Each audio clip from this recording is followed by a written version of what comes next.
Nu suntem făcuți să trăim singuri, dar nici cu oricine.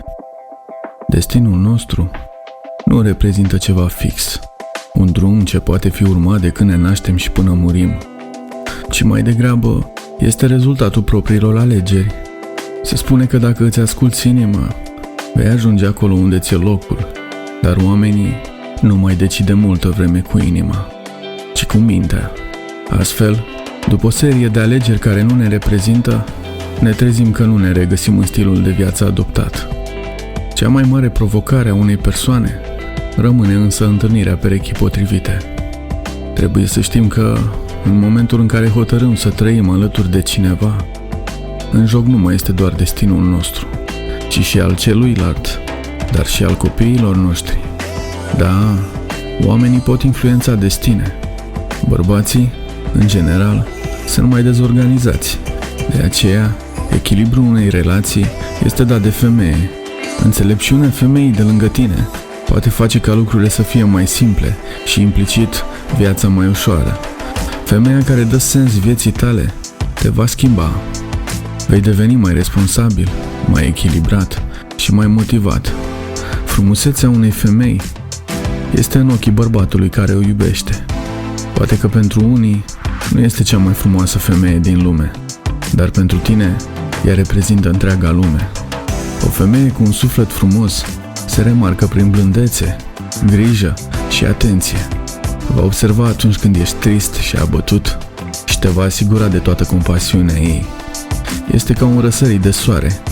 Ea dă culoare vieții tale și te va face să te bucuri de fiecare zi.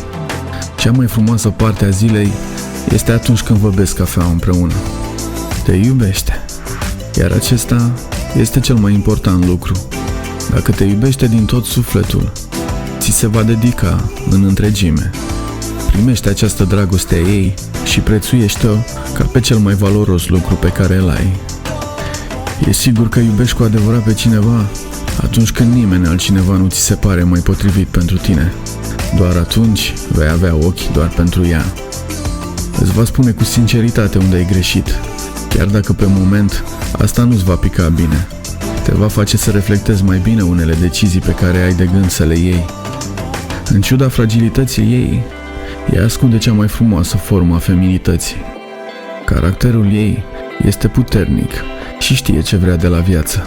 Este ambițioasă, echilibrată și categorică. Este pasională, dar din păcate, pasiunea la unele cupluri nu mai este privită ca element obligatoriu. Dragostea se va stinge ușor dacă între voi va interveni rutina și obișnuința. Să trăiești lângă cineva care te face să uiți de toate doar printr-o simplă atingere este o binecuvântare. Ea înseamnă totul pentru tine. Dacă o iubești cu adevărat, nu-ți vei putea imagina viața fără ea, pentru că știi cât de mult reprezintă ea pentru tine. De obicei, unii bărbați realizează asta atunci când deja este prea târziu. Nu te gândi că va exista și o a doua șansă de a fi împreună, ci că există doar șansa că o poți pierde pentru totdeauna.